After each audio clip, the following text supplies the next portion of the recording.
और अब बात करते हैं उत्तराखंड की खबरों की। तो रुद्रप्रयाग के मदमंदेश्वर धाम में करीब 50 तीर्थयात्रियों समेत स्थानीय व्यापारी फंसे हैं। दरअसल तेज बारिश के चलते मोरखंडा नदी पर बना अस्थायी पुल नदी में समा गया, जिसके बाद फंसे लोगों के रेस्क्यू के लिए हेलीकॉप्टर की मांग की गई।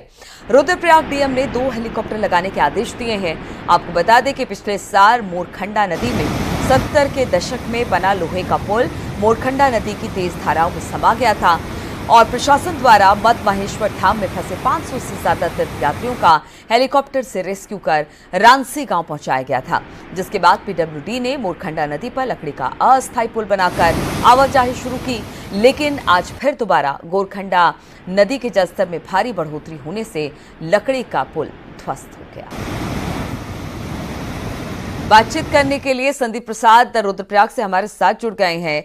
संदीप, अब जब ये पुल टूट गया है, किस तरह की परेशानी वहां के लोगों के लिए? जी बिल्कुल, आपको बता दूं कि पीडब्ल्यूडी हुकूमत की बहुत घोर लापरवाही है, क्योंकि जो मोरखंडा नदी है वो मदमहेश्वर धाम और जो गोंडार गांव है उसको जोड़ता है पैदल मार्ग से। और फिलहाल मैं आपको बता दूं पिछले 6 से 7 घंटे से वहां पर पूरा जनपद से जो मदमहेश्वर धाम है और जो गोंडार गांव तक पूरा तरह संपर्क टूट चुका है और 50 श्रद्धालु वहां पे फंसे हुए हैं। और मैं आपको ये भी बता दूं कि जो ये पुल था, जो मोरखंडा नदी का पुल था, यहाँ पर पिछले साल 14 अगस्त को भी भारी बारिश के चलते जो अस्थायी पुल था वो टूट गया। पर उसके बाद हम खुद तमाम मुख्यमंत्री और गढ़वाल कमिश्नर द्वारा भी इसमें सख्त निर्देश दिए थे वहाँ पे पुल सब तुरंत तैयार किया जाए, लेकिन एक द्वारा वहाँ पे जुगाड़ी व्यवस्था की गई और टेम्परेरी पुल वहाँ पे लकड़ी का पुल बनाया गया, जो आज फिर से बह गया है। और कहीं ना कहीं बड़ी लापरवाही यहाँ पीडब्ल्यूडी की है। बिल्कुल बड़ी लापरवाही, लेकिन अब इसका खामियाजा लोगों को उठाना पड़ रहा है। बहुत बहुत शुक्रिया आपका जानकारी देने के लिए। यमुनोत्री धाम में भारी बारिश के कारण यमुना नदी अपने पूरे उफान पर नजर आ रही है, जिसकी डरावनी तस्वीरें अब सामने आई है। स्थानीय लोगों द्वारा बताया जा रहा है कि बादल फटने के कारण ये हालात बने और नदी अपने साथ भारी मलबा लेकर आई, जो यमुनोत्री धाम की तरफ साइड लग गया, जिससे मंदिर को भले ही कोई नुकसान नहीं हुआ, लेकिन धाम के किनारे काफी नुकसान हुआ। जानकी चट्टी में पार्किंग में पानी घुसने पर लोगों ने भागकर अपनी जान बचाई। और ये 2-3 गाड़ियां और हमारे 2-3 इधर बस।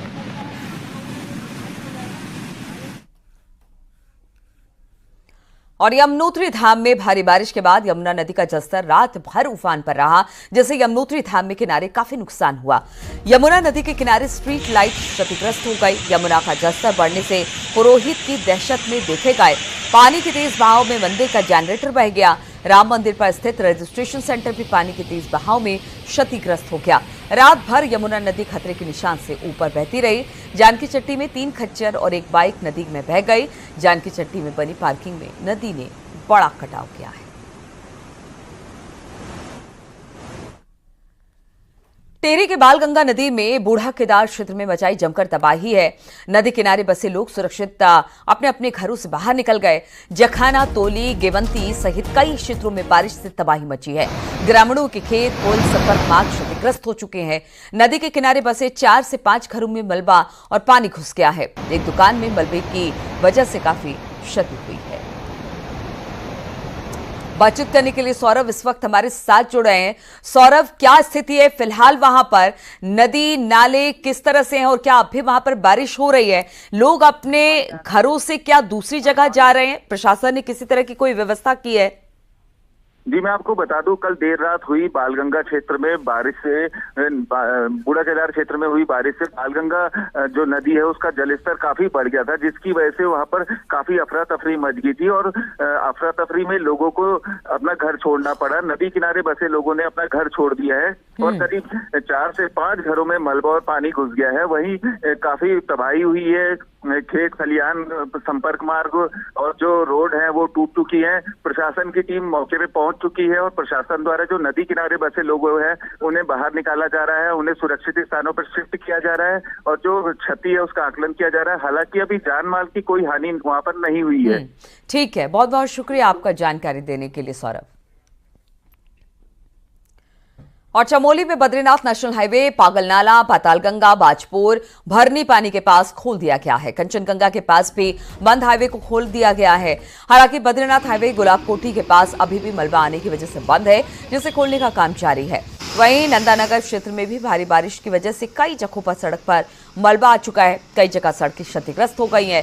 देर रात से हो रही बारिश से बद्रीनाथ हाईवे पर कई जगह बरसाती नाले सड़क पर बह रहे हैं।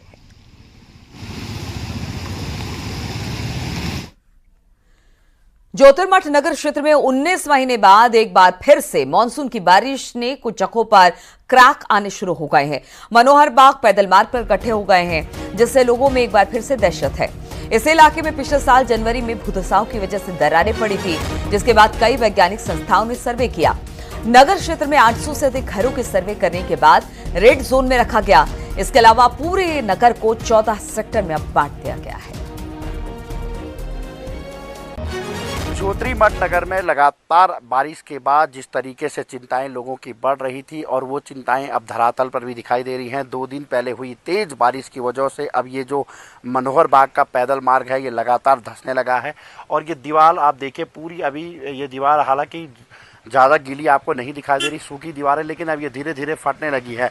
2023 की आपदा के दौरान भी इसी तरीके की तस्वीरें सामने आई थी और अब धीरे धीरे यही तस्वीरें दोबारा दिखाई दे रही हैं। लोगों ने सोशल मीडिया पर भी कई वीडियो इस दौरान वायरल किए हैं, जिसमें कई जगहों पर धंसाव वाली तस्वीरें सामने आई हैं। और इस समय हम मनोहर बाग वार्ड में मौजूद हैं और यहाँ पर आप देखेंगे तो जिस तरीके से 2023 में पहले जो आपदा के दौरान जो दरारें यहाँ पे पड़ रही थी, उसी तरीके की तस्वीरें एक बार फिर से उभरने लगी हैं, क्योंकि बारिश बहुत ज़्यादा तेज़ हो रही है रात को, उसकी वजह से इस तरीके की तस्वीरें सामने आ रही हैं। और इसी प्रकार अगर हम बात करें तो 2021-22 में भी जब दरारें पड़ी थी तब भी ये कहा गया था कि ये नॉर्मल दरारें हैं, इनसे कुछ नहीं होगा। लेकिन 23 में ज्योतिर्मठ नगर में काफ़ी बड़ा भूधसाव हुआ था। 800 से अधिक घर प्रभावित हुए थे। 215 घर ऐसे हैं जिन्हें अभी मुआवजा दिया गया है, लेकिन लोग वहीं पर रह रहे हैं। न्यूज़ 18 भी लगातार ज्योतिर्मठ की खबर को पल पल के साथ दिखा रहा है, लेकिन जिस तरीके से अब यहाँ पे ये नई तस्वीरें सामने आ रही हैं वो कहीं ना कहीं चिंताजनक है। और ये वही रास्ता है जहाँ से उत्तराखंड के मुख्यमंत्री पुष्कर सिंह धामी भी निरीक्षण करने के लिए पहुँचे थे। उन्होंने यहाँ पे निरीक्षण किया था, उसके बाद इस रास्ते का दोबारा से सुरक्षात्मक कार्य करके ठीक किया गया था। लेकिन एक बार फिर से ज्योतिर्मठ नगर के जो ये मनोहर बाग वार्ड है वहाँ पर कुछ हलचल ज़रूर दिखाई दे रही है। नितिन सेमवाल, न्यूज़ 18, ज्योतिर्मठ।